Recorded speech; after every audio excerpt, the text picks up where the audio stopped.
Today we have Oakley Turvey presenting from the UK. So it's a little bit, it's evening for them there. Here in Toronto is just past 4 p.m. And I know there's people from different corners of the world. Thank you so much for being here. We have a lot of people already in the room. Thank you so much. Over 15 people. Today we are going to talk about the different file types that we can use in Excel when we save a file. I think it will be a very interesting subject. It's not talked often, and we end up missing some important features about the different file types, and that's what we are going to discover today. So about Oakley, he is a very interesting guy because he has a background in different areas. I find it very interesting. So he graduated as an engineer. He worked for the military. He also worked some time as an actor, and all kinds of stuff. He has a training company. He will be able to tell us about that in more detail in the UK. And it's not just about Excel. So he teaches, he does training, offers training for business, not only software, other types of training as well, depending on the business's needs. And he even goes and learns the software if needed for a client. So if the client needs training for their staff on a certain software, if needed, Oakley or his team, they will go and learn, and so that are able to then train that company's staff on that, which I find pretty amazing.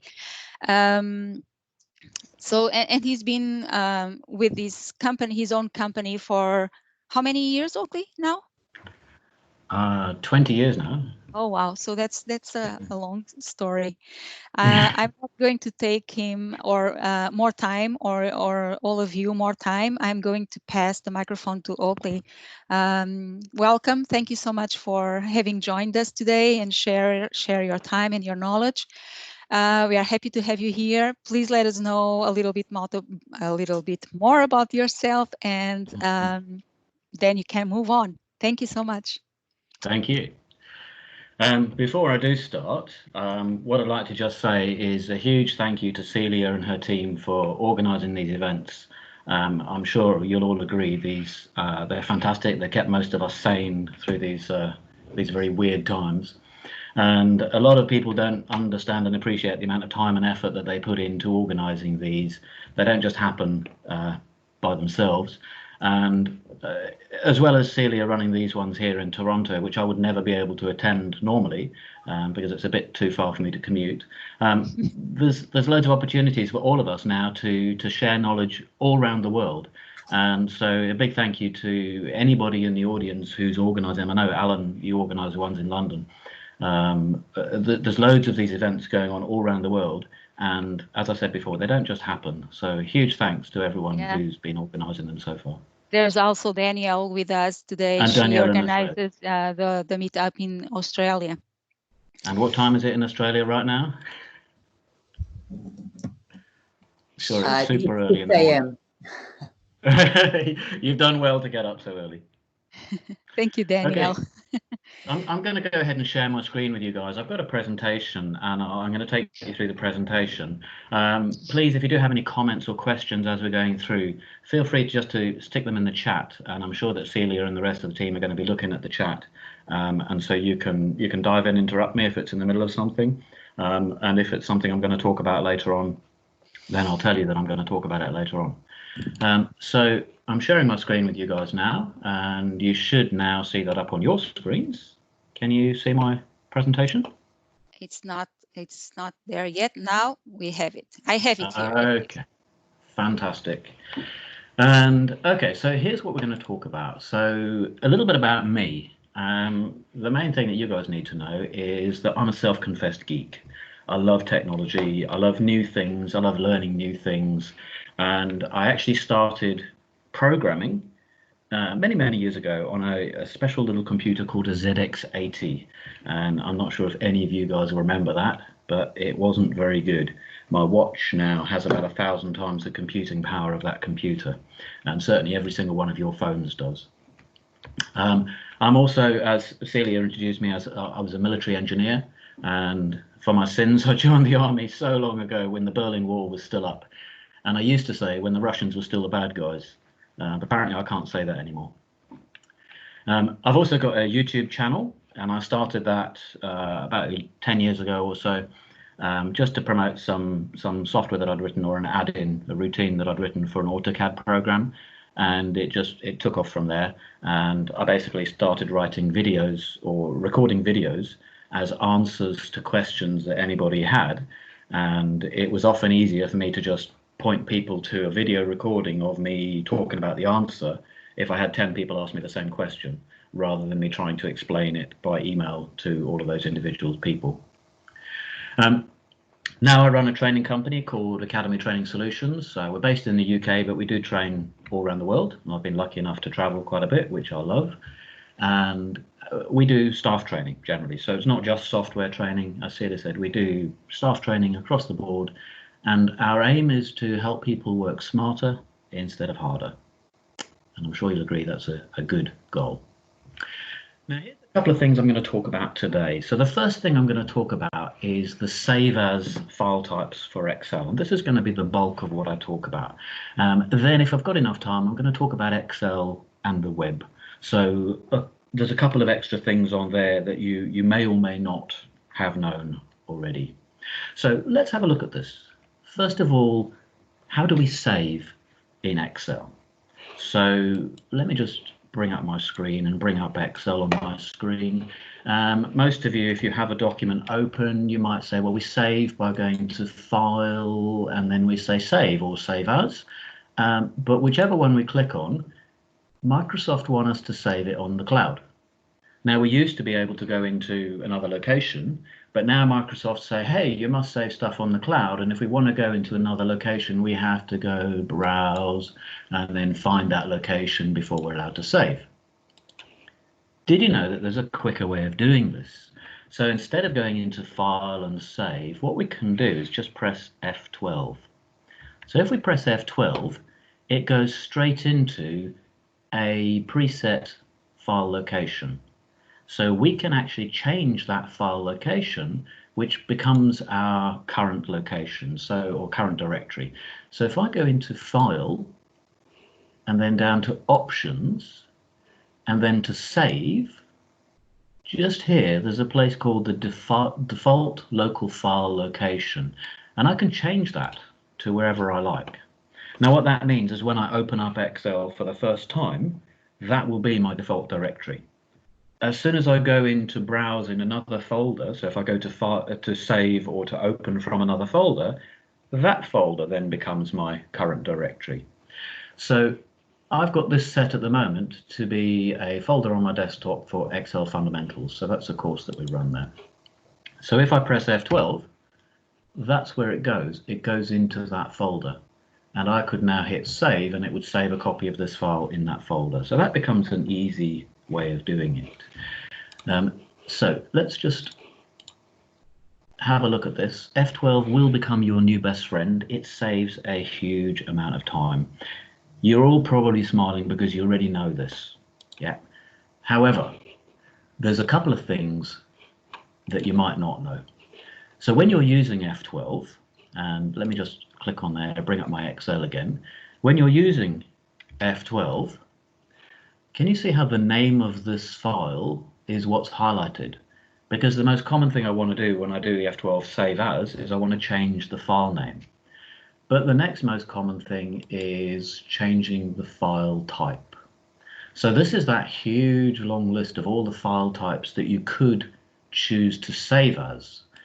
Now it's saving in this directory now because this is where the file was opened from. So it's changed my current directory to the location of this one. So let's imagine I wanted to save this Excel as a PDF. Well, I could come down here and hit PDF and then hit save, and that will straight away save it as a PDF. But we're always trying to look for ways to save time. So what we're actually going to do is F12, and then you see how that dialog is highlighted. If I press Tab, it goes to the next one, and if I now press P, it automatically changes the file type to a PDF. So if I do that at full speed, what I can do is F12 tab P, enter, and that will save that file that I'm currently working on as a PDF in the same file location. So you may have thought you knew everything about Excel, but hopefully you're learning a couple of things here. Oakley, I think we're good now with those tips that you already gave us. We are good. Yeah. Thank you and good night. That's it. You've had enough for the day. That is It one of the was big time already savers. worth it. So that there, the F12, can be one of the biggest time savers Sure. that you learn. But there's more to it than that. Yeah, Because for sure. actually, we can use Control and F12 as well. So if F12 is, save in my default location, Control F12 is open from my last saved location or last used location. So when you first open Excel, if you've preset the location where you store all your files, you can do Control F12 and it takes you straight away into that location for you to open the files that you want. So we've got F12 to save, Control F12 to open. Okay. Now, let's have a look in more detail at all of these different Save As file types, because I showed you them briefly, and I'm not actually going to go through all of them. I'm going to go through the most common ones and talk about what they are. So file types, the common one that people used to use way back in the Stone Age was the XLS file format. Now, I'm going to put it out there, and please answer in the chat.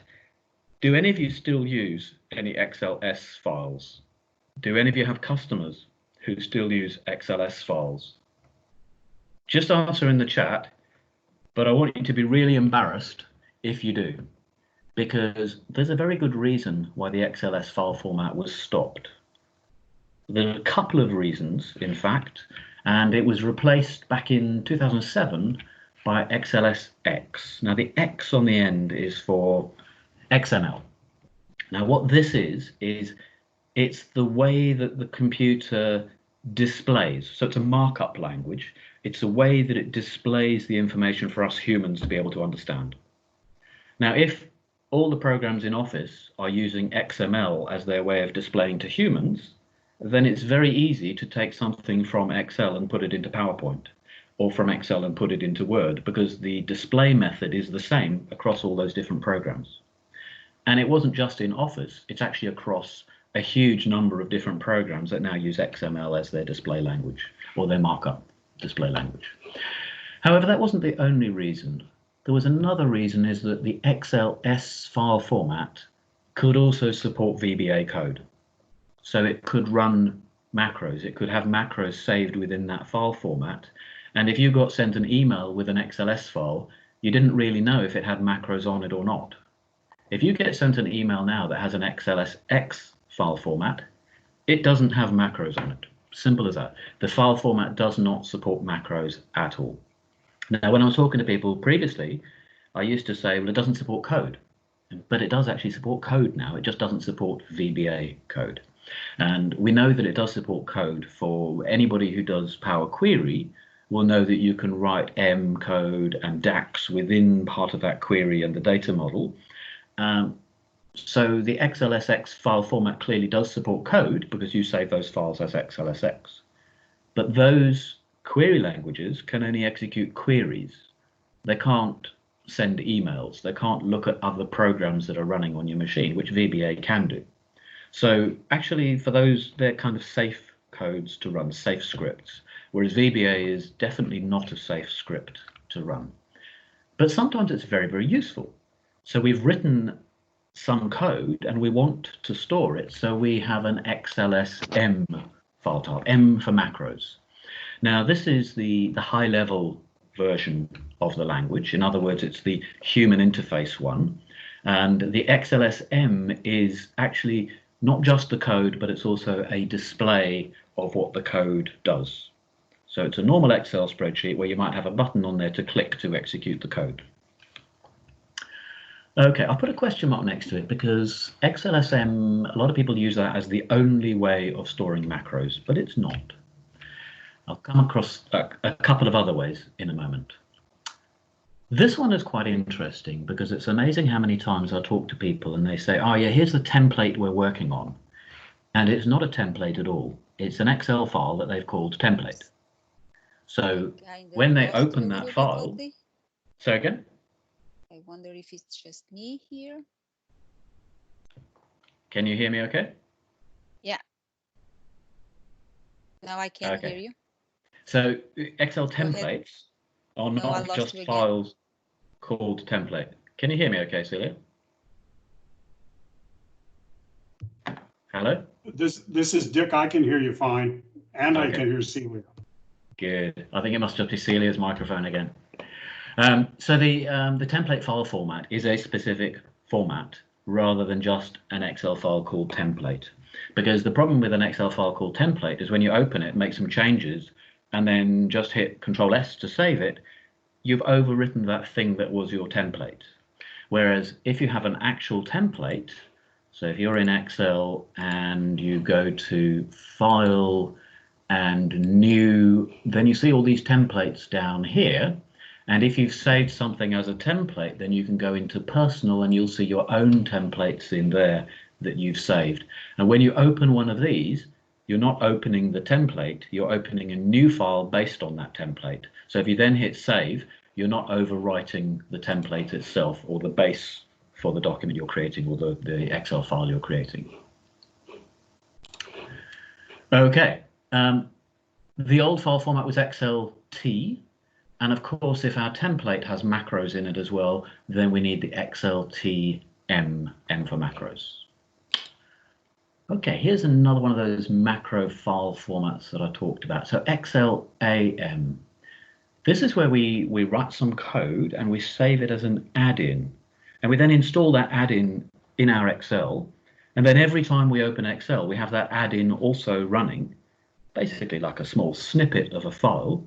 And it lets us do whatever that code does to any other file that we have open.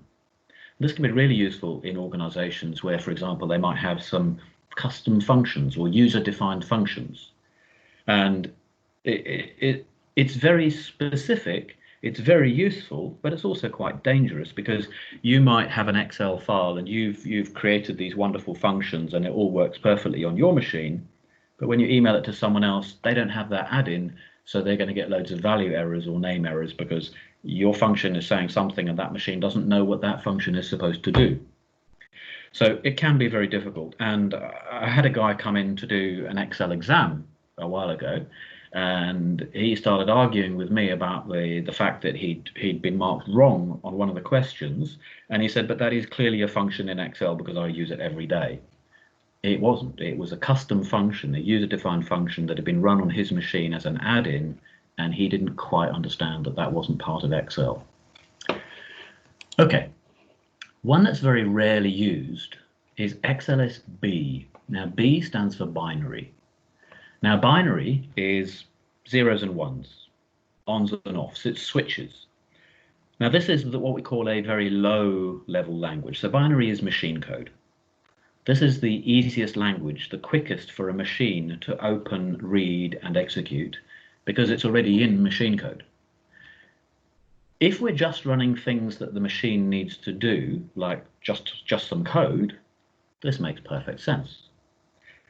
If we have to display anything to us as humans, this doesn't make any sense at all because what the machine has to then do is convert it into human speak from machine speak, and so that's going to take some time.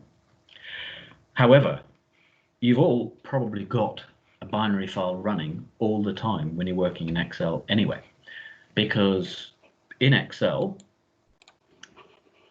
there is a file in the background, and if I go to here and I say unhide, you'll see I've got personal XLSB, which is the binary file in the background. Now that's open every time I open Excel, that's open. Most people never ever see this, but if you've recorded a macro, you'll be familiar with the fact you get a choice to save it in personal, which is this one running in the background. Don't unhide it.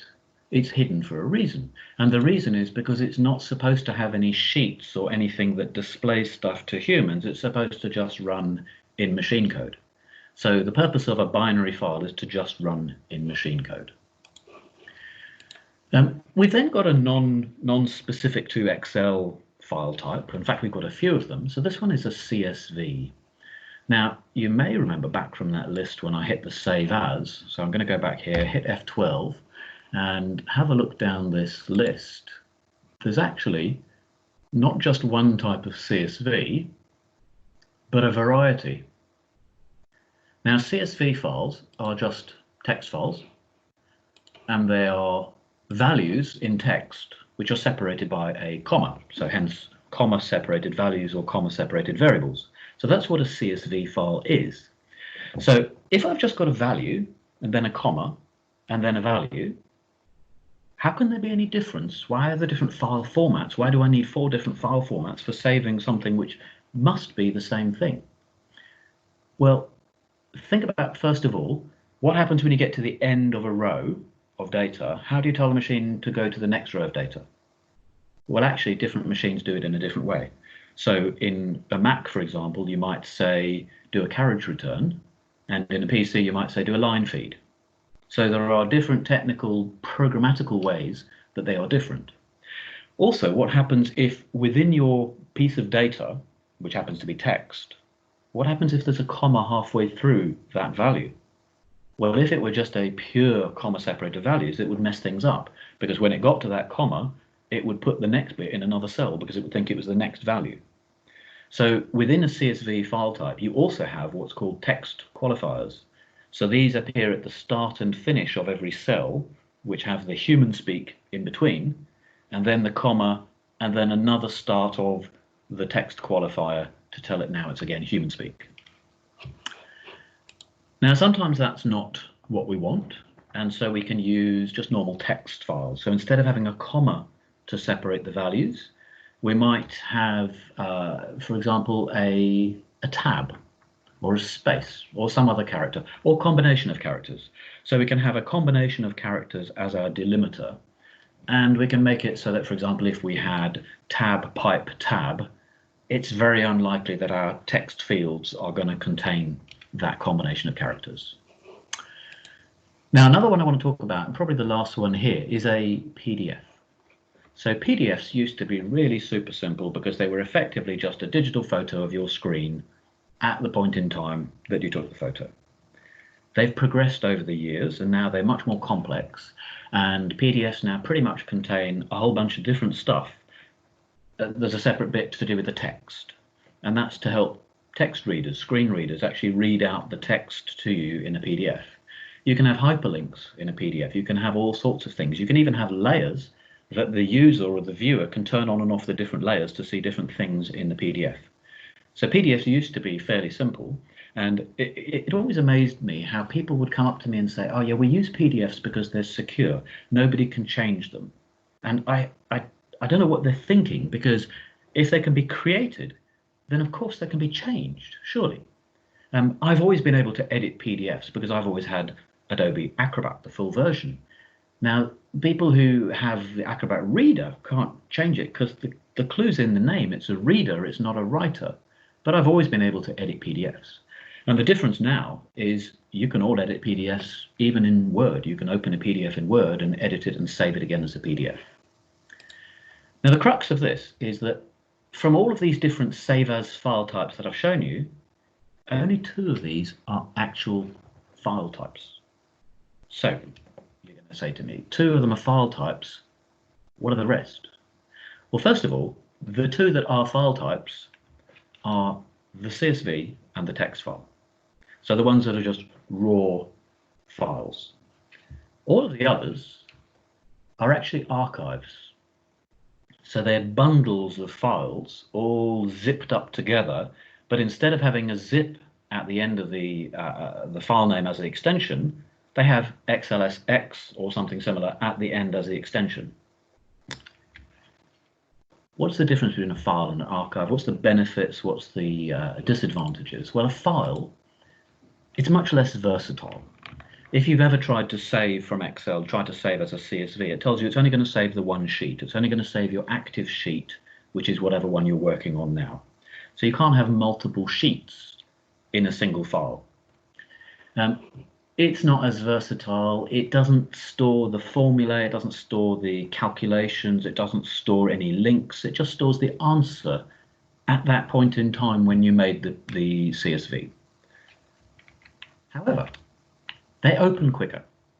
Well, because they don't have to be unpackaged. They don't have to be effectively unzipped and look at all the stuff inside them, because there's only one thing inside them to look at anyway, so they're going to open much faster.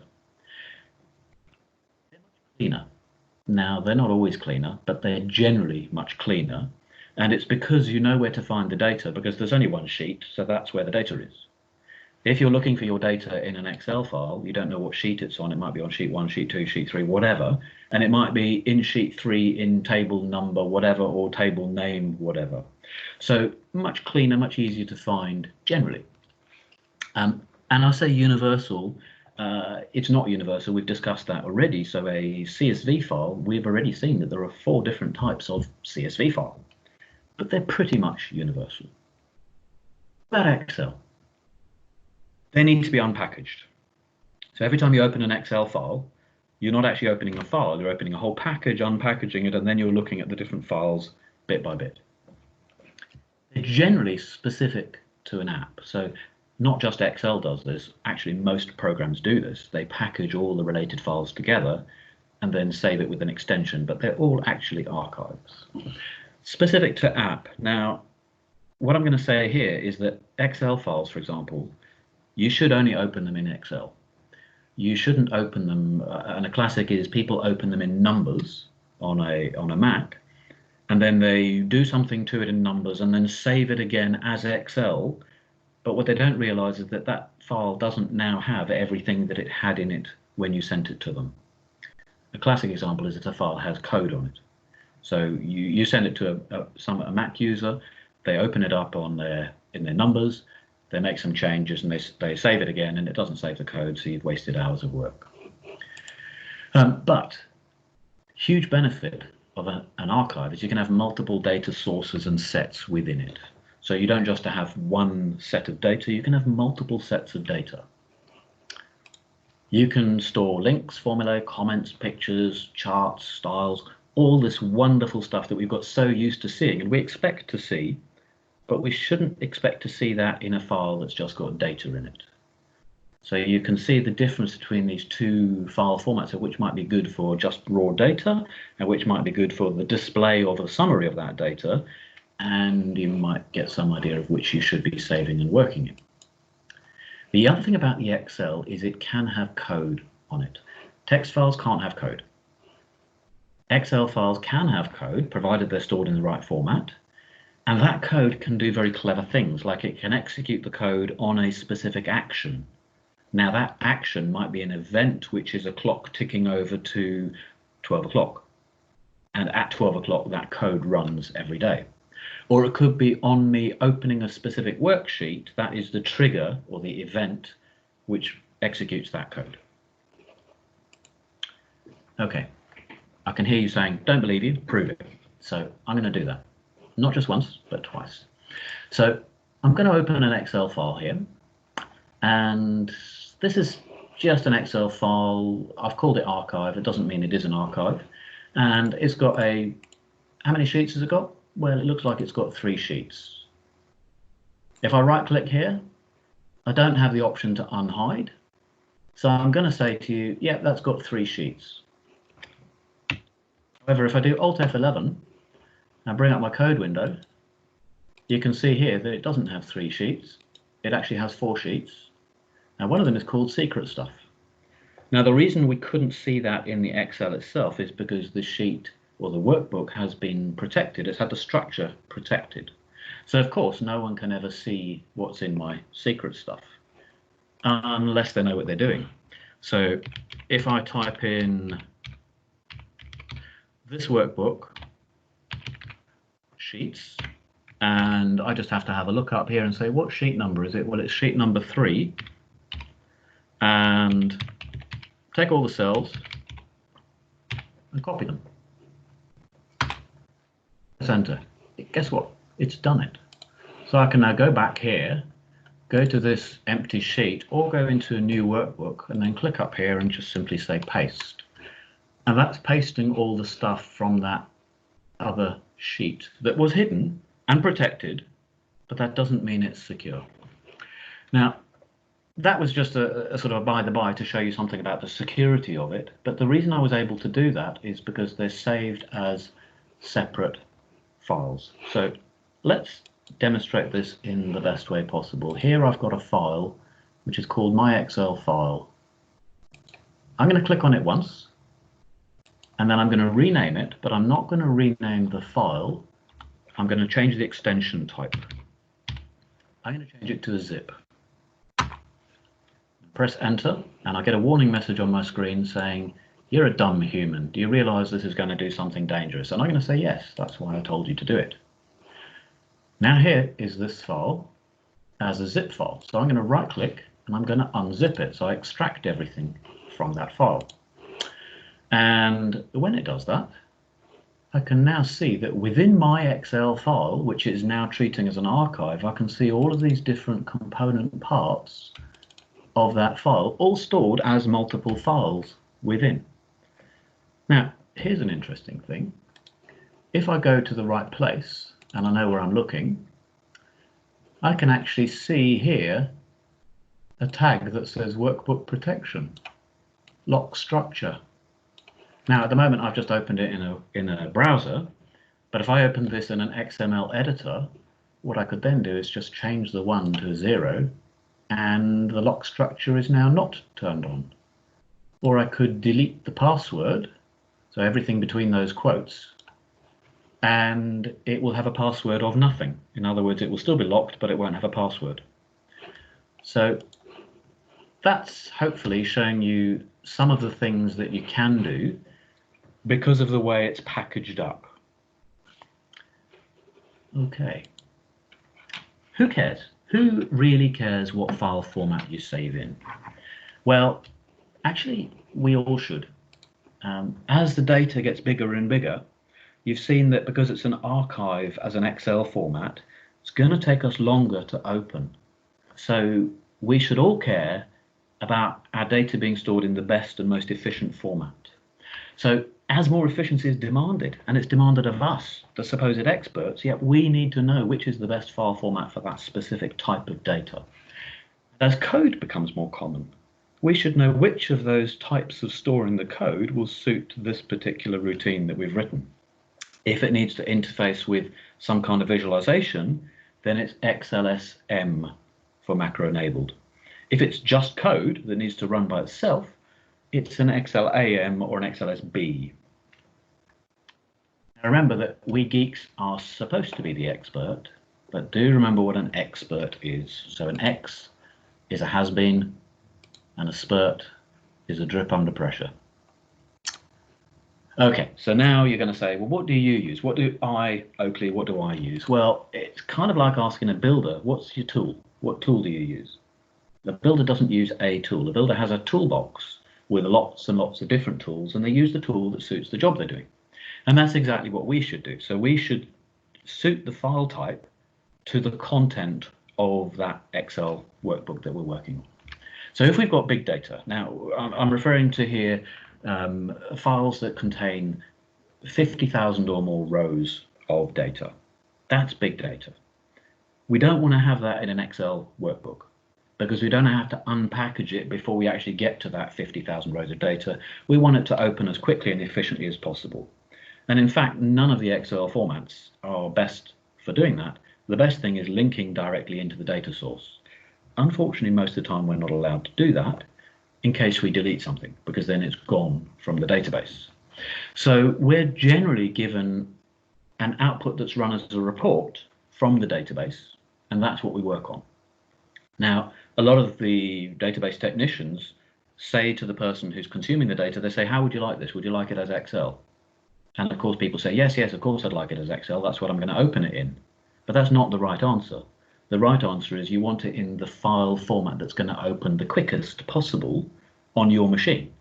If you've got output from a database, it's going to be flat data anyway. There's no calculations, and it is what it is at that point in time. So you may as well have it in a text format, which is going to open quickest and easiest for you to use. If you've got pure code, it's going to be in a binary file or an Excel add-in.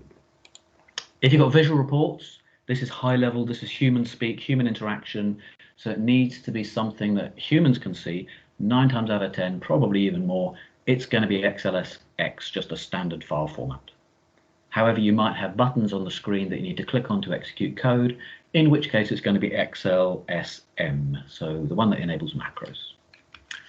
Now, what about if we have combinations of stuff? So if we have big data and we have code that needs to run. Well, actually, what I would do is I'd have 2 files.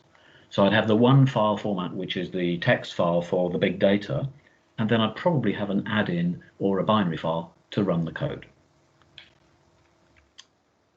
Now, when people say to me geography, now geography is fantastic. GIS, Geographic Information Systems, we're getting more and more data which has positional data within it.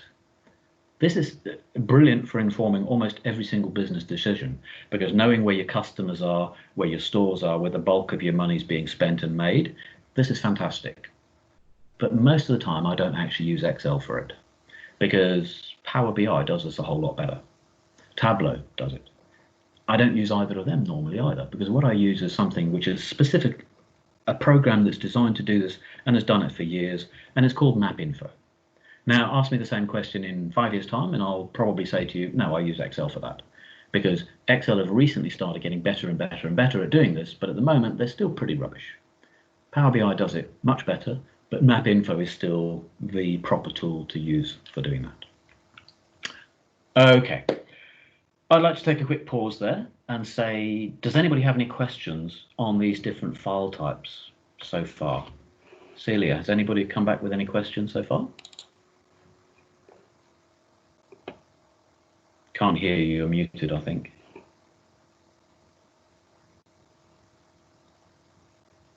I can just hear you now. I didn't hear anything you said before then. I was asking Vivek if he has a note of the questions, or I can bring some questions that I noticed here. Maybe Vivek, maybe he's not, maybe he dropped. Let's see. Do you want to go ahead if there's any questions there? Let me give it a go. Yeah, so we have one asking, maybe this would be something for later if you have time, if you would be.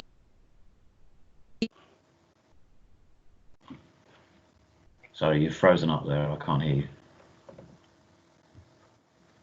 Can you hear me? I can hear you, yeah. Celia, you want me to go through these questions? I was not responsible for that, but I'm looking about this a little bit.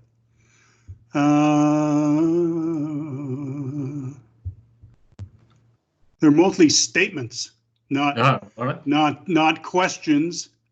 You're telling me I'm wrong. They're mostly. Well, no, they're actually saying extra stuff, but. Okay, good. I'll have to have a good read through them later on and learn all the stuff that I've missed.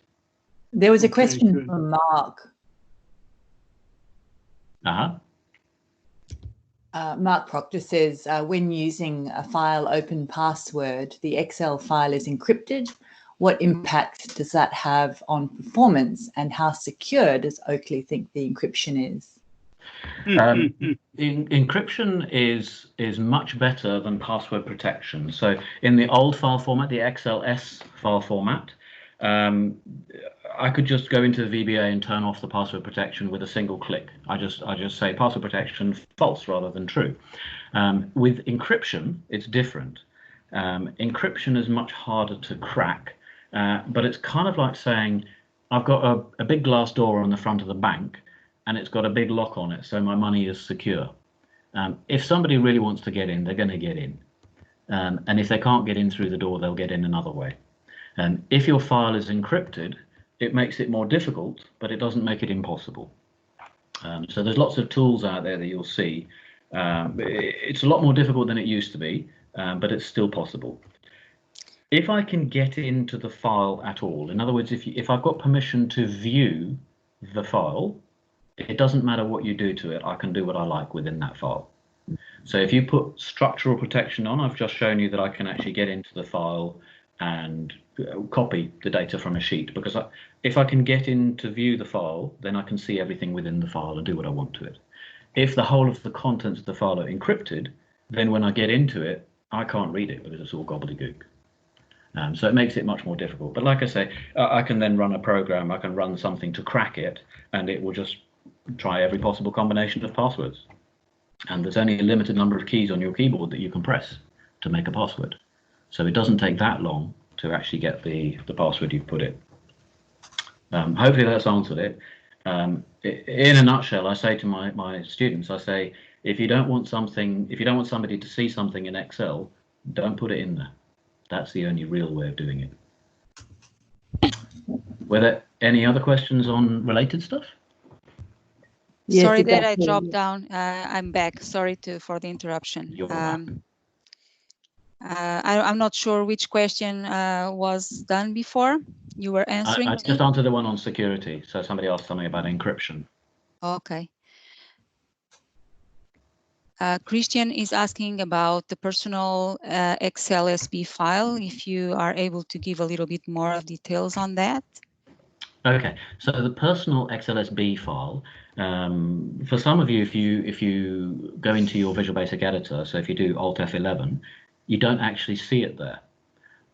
But for most of you, you will. Now, if you've ever recorded a macro and saved it onto personal, then if you don't have personal already, it will at that point in time create this binary file in the background.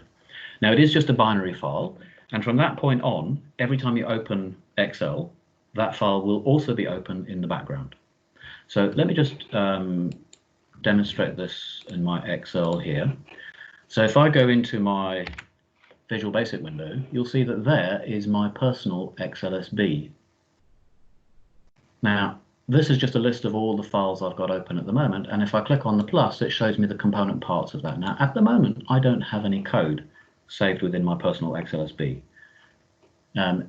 Any macros that I'd recorded and saved to personal would be here, and the way that macros work is I can run any macro from any file that I've got open on any other file that I've got open. So because I've always got personal open in the background, I can then run any of my personal macros on any other file that I have open. Now, of course, you have to think about how do you execute these macros. And the way that I do it is, if I've got a macro in my personal, I will tend to add a button up here on my quick access toolbar to run that macro, because my quick access toolbar will always be visible every time I have Excel open. If I've stored a macro inside a workbook, probably because I'm going to email that workbook to somebody else, I want them to run the macro, so it'd be a macro-enabled workbook that I send to them, and I'd probably have a button on the screen that executes that macro. Does that make sense? I hope so. I hope so. Yeah. If it's not enough information, he can just get in touch with me afterwards, and I can talk it through with him and talk about anything specific if he wants. Mm-hmm. Other questions. So the question you were answering, was it Mark Proctor's question about I think it was, yes. open password? Okay. Yeah. And Dan Johnson is asking if there are multiple ways to open up Excel files as read-only. You can set them so they open as read-only by default. So one of the options when you save, you can go into the options and say, in the properties, and you can set it to be read open by default. And then when you open the file, it comes up with a dialog box saying it's going to open as read only unless you click this button to say I want to write it. Yeah. So that's probably the most common way. You can also take an entire folder and set the properties of the folder so that all of the files within that folder are read-only. And then again, everybody will open them as read-only, and then they need to go into the properties to change it to be read, or to change it so they save as a different file name so that they can then edit it.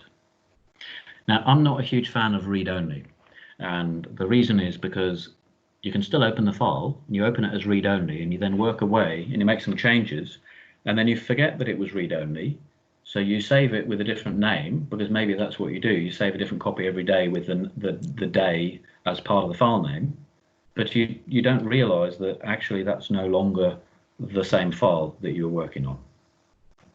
Yeah. So sometimes people have a problem when they're working on read-only files and they just save as something else. But it can also be a good advantage, because when different people are accessing the same file that has data and it's not supposed to have to be edited, then having the file saved in a way that by default it will open as a read-only. Absolutely. No, you're absolutely right there. Yeah. But you're getting into something that's actually a lot more badly done than anything else.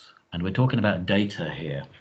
Now, whenever we're talking about data, we shouldn't actually open the data. We should read the data.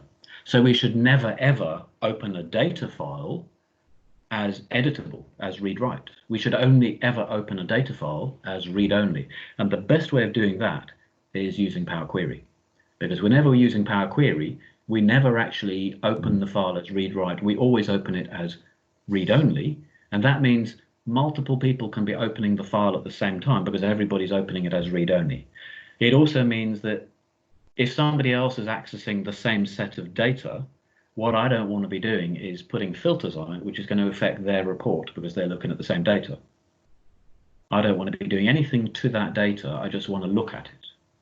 I want to put my filters on my summary of that data, not on the data itself, and let them put their filters on their summary or their view of the data. So yeah, Power Query, that's the best way of making people view the data, which is always read-only, rather than actually opening it in Excel. Mm-hmm.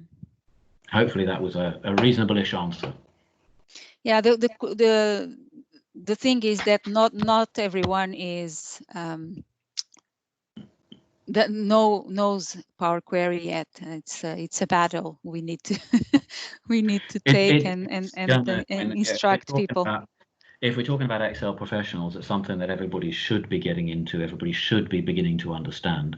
But certainly it's, for me, for years and years, the battle of trying to get people to not create a report with the data, but create a report from the data. Separately. Mm-hmm. And that was a huge issue, because everybody would take the data and then say, well, this is too big to fit on my screen. So they'd filter it. And then they do other things to the data. That's not a summary. That's the data that's filtered. It's not a summary. A summary is something separate. So, you know, if every time you make a chart, the data is linked to the chart. So the chart becomes a visual summary of the data.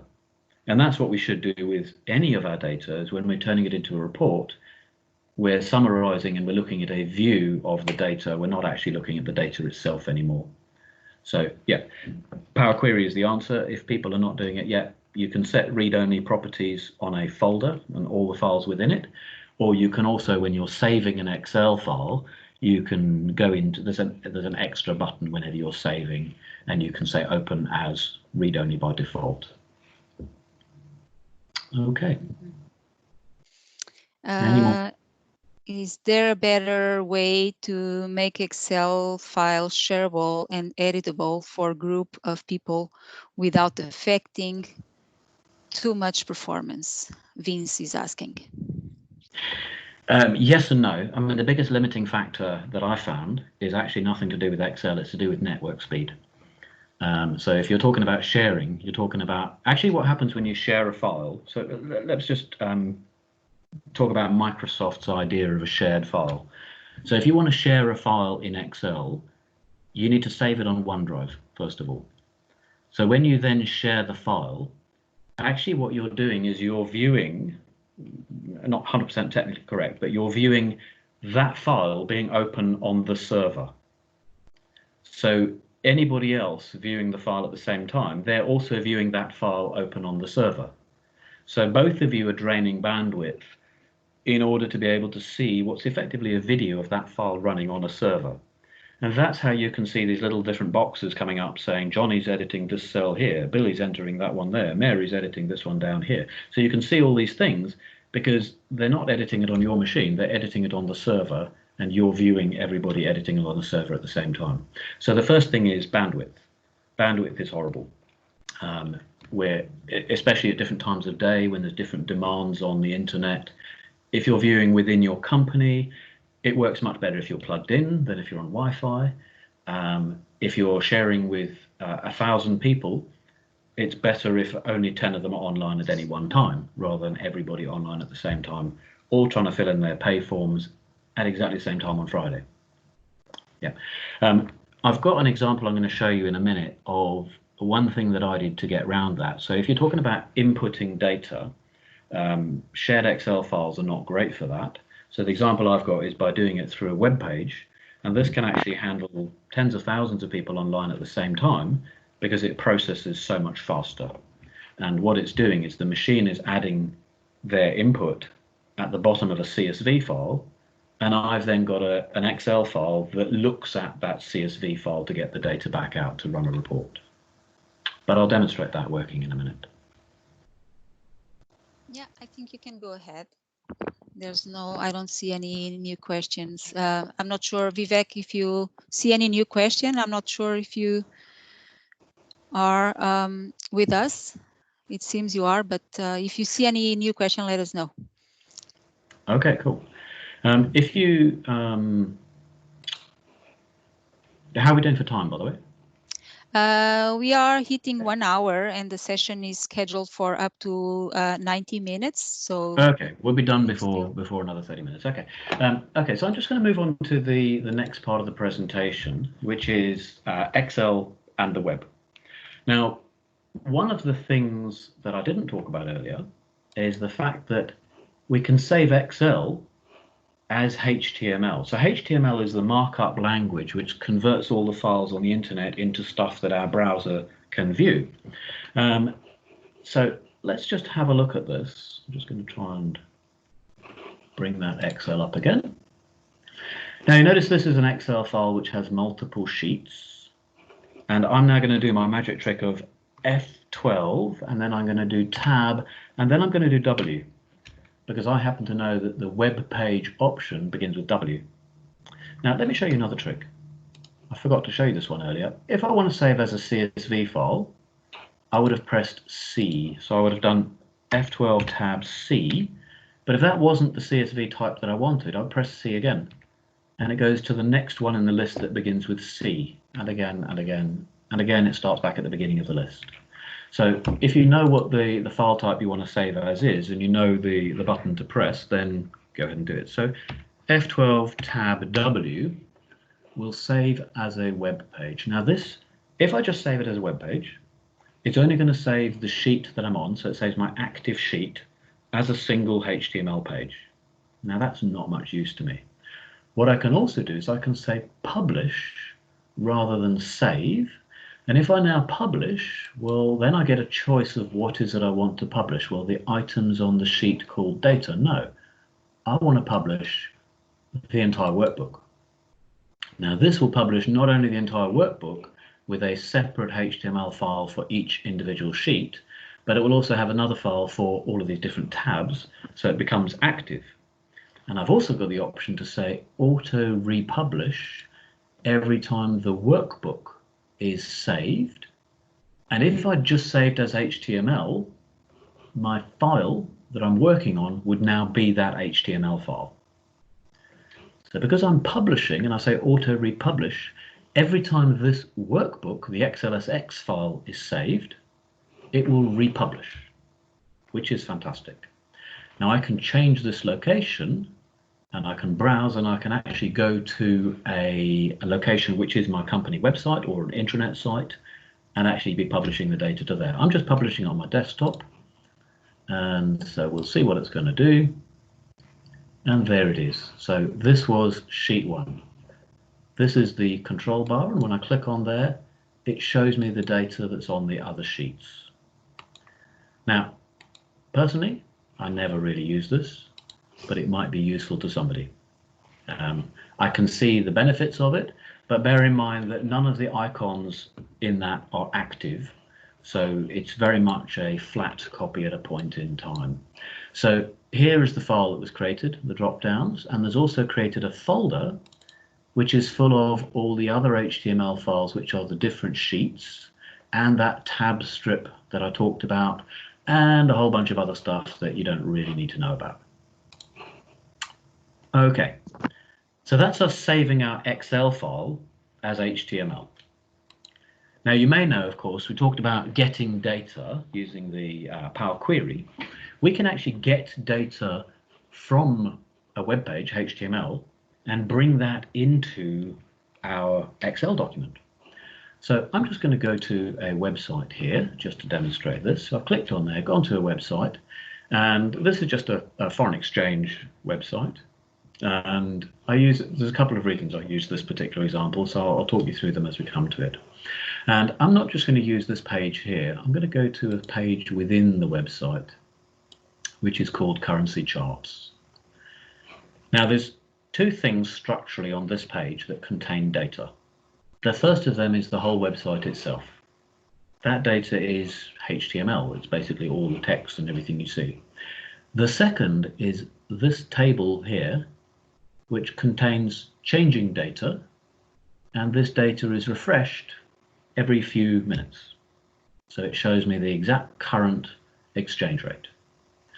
Now I'm going to copy this website address, so I just do Control-C to copy, and then back in my Excel file, I'm just going to go to an empty sheet, and I'm going to say data, get data from the web. Now this is an HTML site that we went to, so it's an HTML page which contains some data. I'm just going to paste that path in there that I copied and hit OK. Now what the machine is doing now is it's going to that website, it's looking at the website, and it's saying what within this website contains data that I might want to bring into Excel. So the first thing is the document. The whole of the web page is structured effectively as a table which contains all the HTML.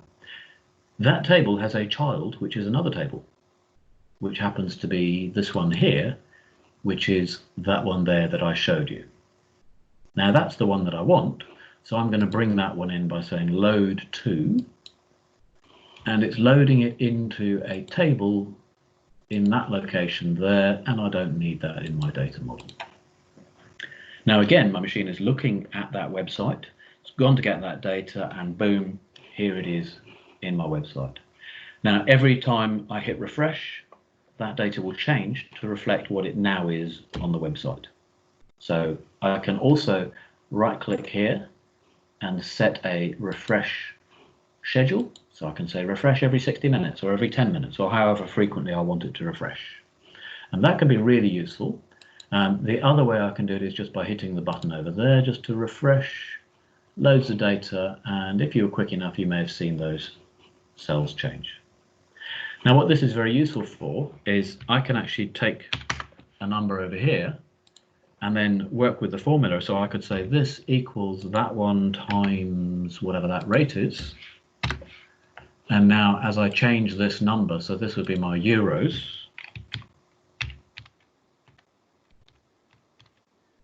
and I can say, okay, I've got 15 euros, what's that worth in dollars? And it will tell me based upon the current exchange rate. Okay, so that's getting data directly from a web page. The interesting bit is a lot of people don't realize that the internet is much more than HTML. And in fact, the internet is just a place that we store files that can be accessed from anywhere. So most Excel files are actually stored on the internet. SharePoint, OneDrive, Google Drive, all these things, they're actually internet locations, and I can access files which are stored on the internet. Doesn't matter what file type they are, I can bring that data generally into Excel. Now I said earlier about this way of putting data in automatically, and what I've got here is I've got a link to an online feedback form.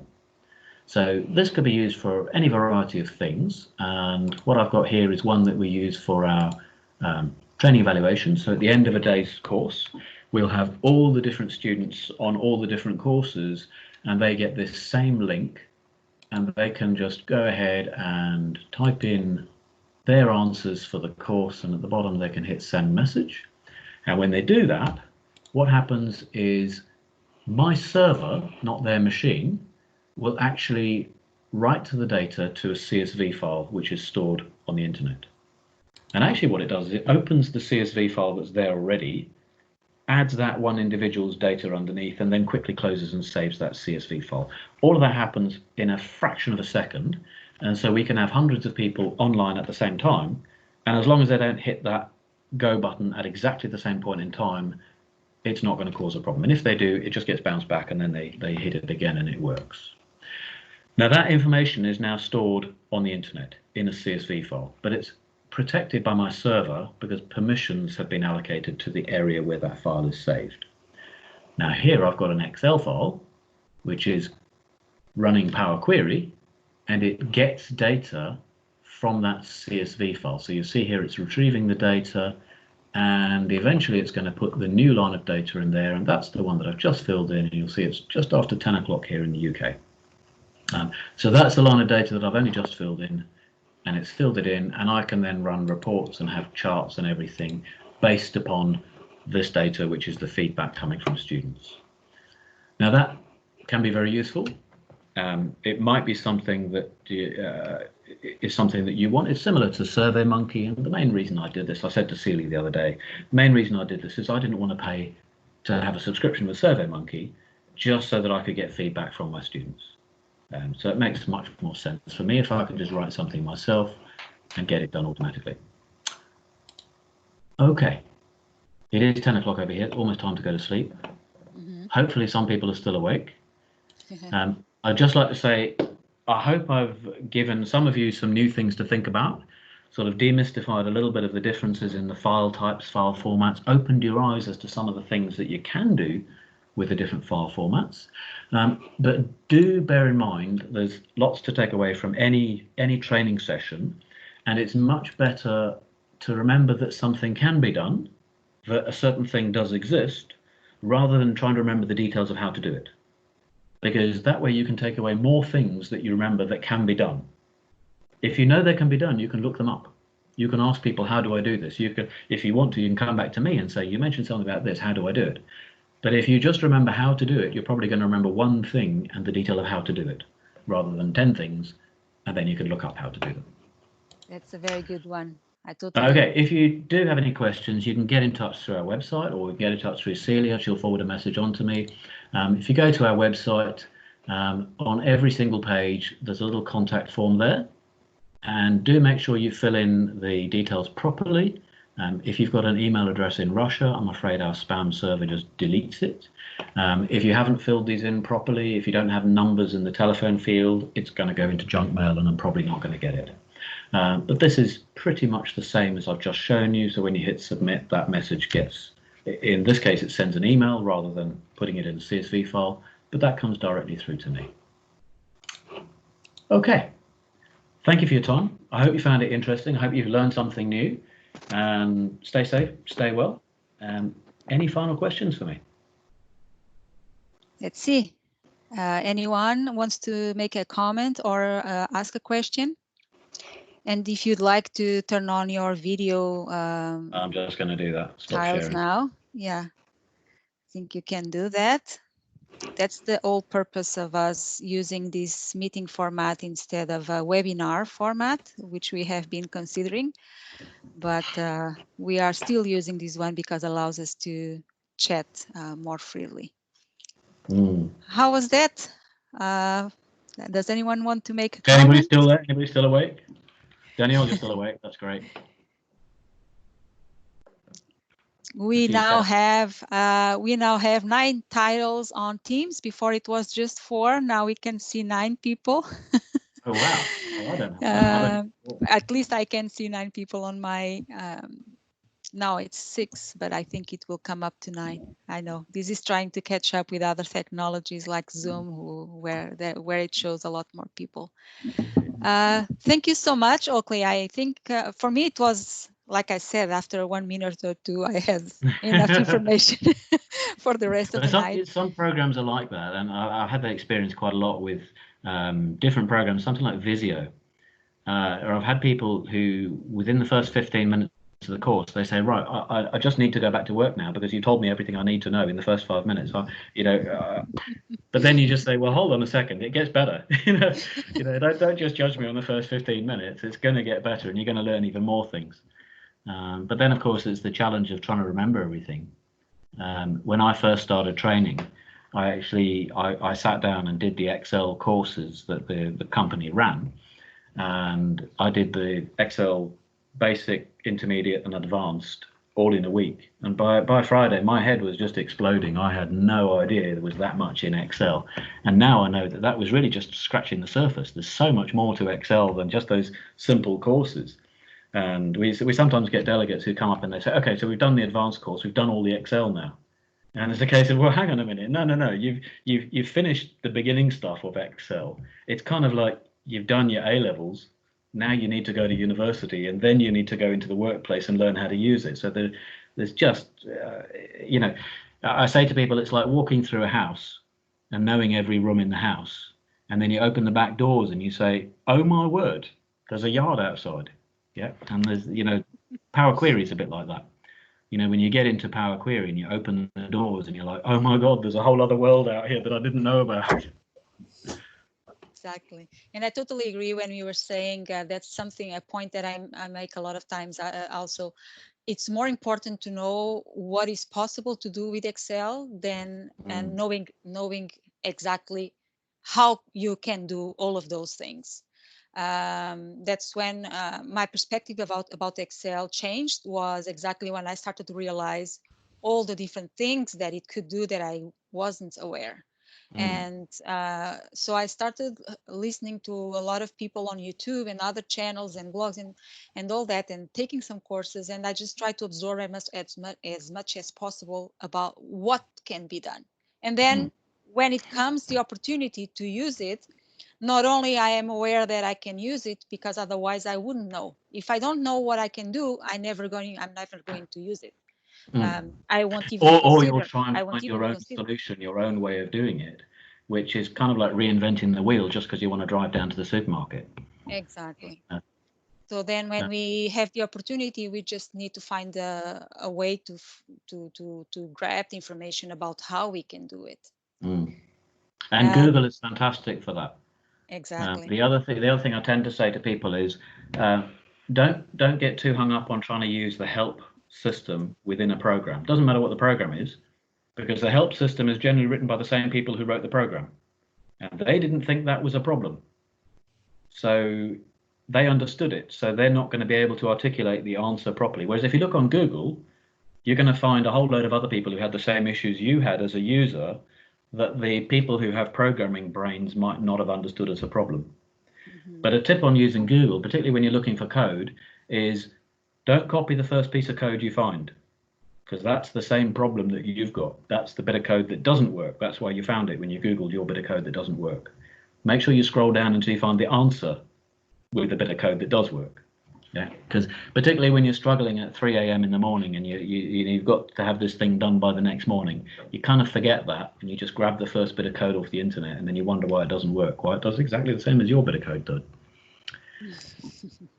Yeah, the situation may have maybe a little bit different, and that's all it takes.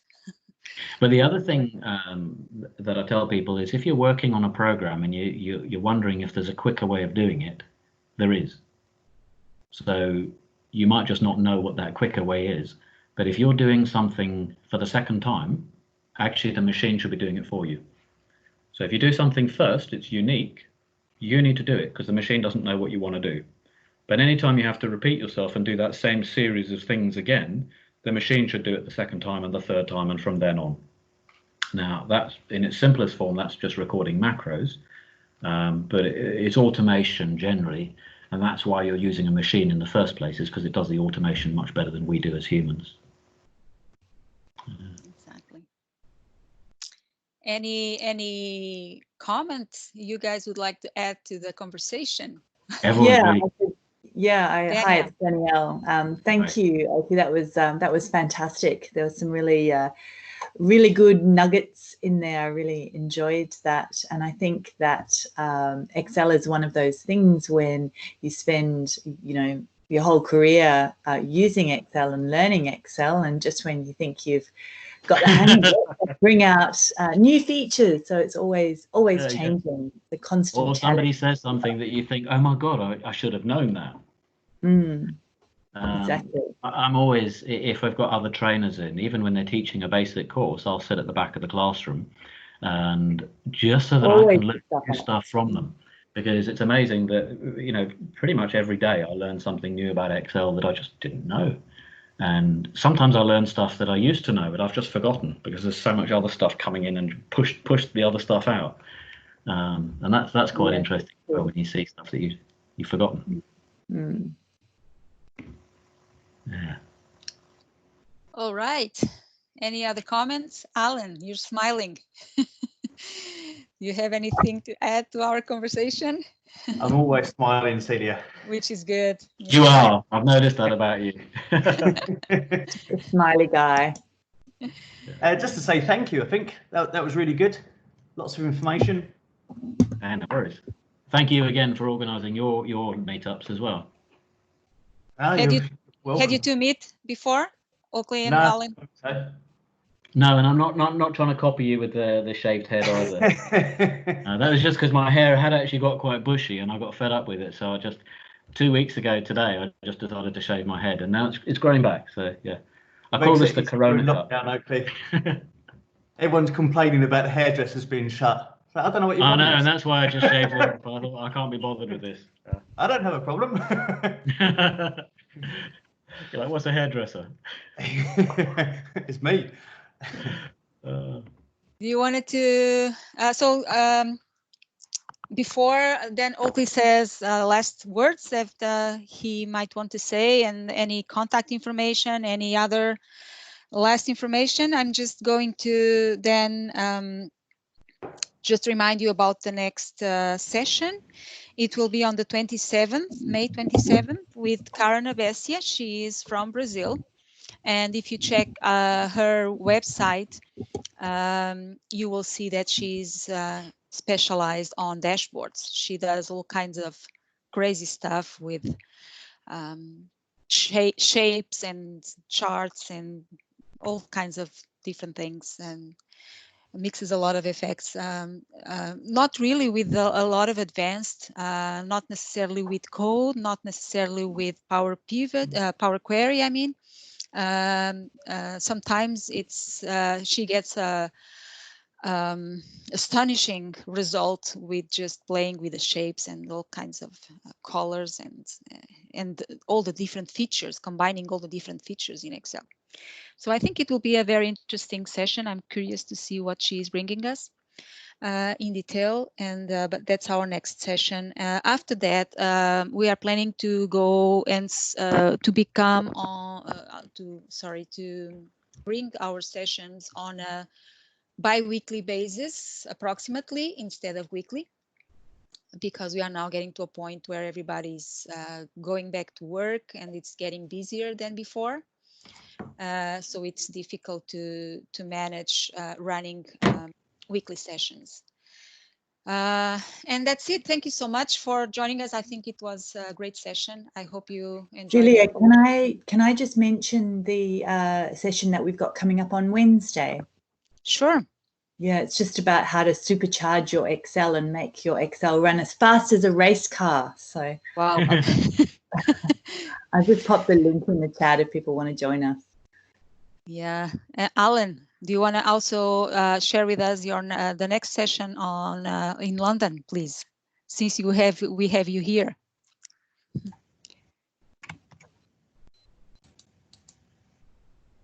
Obviously not. Next one for me. I'm miming. Next one for us is the 26th, Tuesday, which is 6 o'clock UK time. And it's my buddy 3 a.m. It'll be worth it, Danielle. Maybe. I didn't even make it to Chandu. I know, it's disgraceful. He said something about that. No, I didn't. I'm joking. Yeah, that's about Power Query, which a lot of you guys are mentioning. I'm afraid he's going to do it on a Mac, which is a bit disgraceful, but we'll let him off because he's cool. Oh, wow. As long as you're using Excel on a map and not Mac and not doing it. It's going to be interesting, I guess. It will be from him, trust me. Okay. Thank you. Any other tip that anyone would like to leave to the group? Quick question from me. Yeah, Sorry? please go ahead. Okay. Yes, my question was for Oaks. When I've used the Power Query to basically scrape information from websites before. Now, how do you safeguard against unwanted updates? So let's say in your example of getting the foreign exchange information, but if at a point you want to have your information static, or if the source information changes, meaning the website changes any of their variables, how do you try to keep your information static for that time? The simple answer is you don't, because you're getting information from somebody else. Mm-hmm. So it's their data. They can do what they like with that data. Right. So quite commonly what people do is they actually change the file name, within their website. So all of their links will update to the new file name, but they've done that deliberately to stop people scraping data from their websites. And some websites now do that periodically, in other words, half a dozen times a day, so that even if you're there and you quickly link to the new place where you're getting your data from, it's updating and it's changing, so it's a different file name that you need to go to each time. If you want to, let's say you want to scrape data at 7 o'clock every morning, you can go in on that right click that I showed you on the query. You can go in there and you can set it to run only when the file opens, and you can then within Windows, you can tell Windows to open that file at 7 o'clock in the morning. Yeah, and then you keep the file open from then on. Yeah, so if it's not going to refresh from that point on, it's never going to go back to that website and update the data. Yeah, the other way of doing it is you could have some VBA code running within it, again working on a clock, on a timer, so it refreshes at that point in time, and then it copies and pastes the values. So then you're referring to the values, which are the flat values, and the query itself is dynamic, but your values are the thing which is flattened at that point in time you wanted it flattened at. And I know people who do this where, for example, they might have an exchange rate that they use for an entire month, and they refresh it on the 1st of the month, and then they stick with that exchange rate for the entire month. It can be very dangerous, particularly recently, because exchange rates change so dramatically quickly. You can lose a huge amount of money like that. Can I just chip in? I had this problem actually this week. I built a model for a client, and it was all based on they were importing and exporting, and so exchange rates were really important. So we built a Power Query tab that pulled in all the exchange rates. But then I just explained to him that this was going to change all the time, and so we couldn't use that in the model. It was just for reference purposes, and so for the actual rules that were being used to calculate the pricing, we just had 2 columns. So we had the exchange rate, we had the current, so the currency, we had the current rate that was being pulled from Power Query, and then we had another column which was hard coded, and that was the rate that we used in the model. And so whenever he wanted to update things, he could go in and go, oh, look, that rate has changed. Should I change it or shouldn't I? And then he makes the decision about whether to change it. And that way you haven't got it suddenly changing, and then suddenly all his prices change, and that just wouldn't work. Gotcha. Right. Yeah, it's not so useful for doing pricing, but it's very useful for calculating profit margins when you've got, when you're looking at your margins on something when you're buying stuff from overseas. Yeah. You don't have so much flexibility on changing your pricing at the drop of a hat because the customers will complain. Yes, but you can certainly make bigger strategic decisions based on it. Yeah. Yes. Yeah. Yeah. Otherwise, things change too fast. But like I say, the exchange rates are a dangerous one to say, well, we're going to run on this exchange rate for the rest of the month, because I've had that where they said you've got to fill up your car before you return it with a hire car. Otherwise, we're going to charge you this much money. And actually, because the exchange rates changed, it was cheaper for me to pay the penalty and have them fill up the car rather than me go down to the petrol station and fill it up, just because of the exchange rate. So it's sometimes not worth working on a fixed exchange rate. Maybe use a different system. But yeah, it can be done. Yeah, right tool for the right job. Absolutely, yeah. All right. Nice you. conversation. I could stay here all night long. It's 5:30, so 2 minutes. 5:30 is not even the evening there yet. No, 5:30 here. Usually we do our meetings a little bit later here, but because you were away, you were on a different time zone this time, because it was a Friday, we could held the meeting a little bit earlier. Thank you so much again, Oakley. It's always a pleasure to discuss these things with you and to chat with you.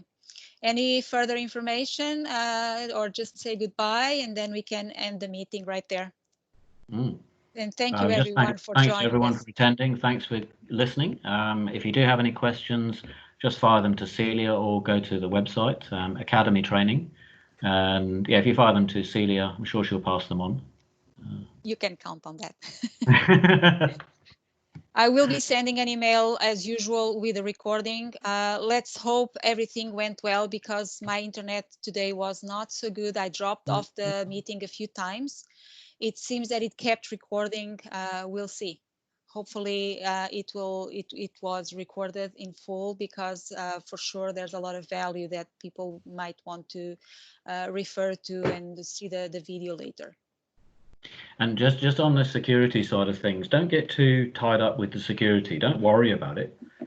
Just if you don't want people to see stuff, don't put it in your Excel file. Yeah, I guess that's the best way. Excellent. So we're good? Can we good. finish? Thank you so much, everyone. Enjoy your weekend, and we'll see you again hopefully next week. And take advantage of all the action is going around the world with all the meetups and all the free content that is being delivered. Okay, thank you. Thank you too. Stop recording. Bye-bye. Bye now.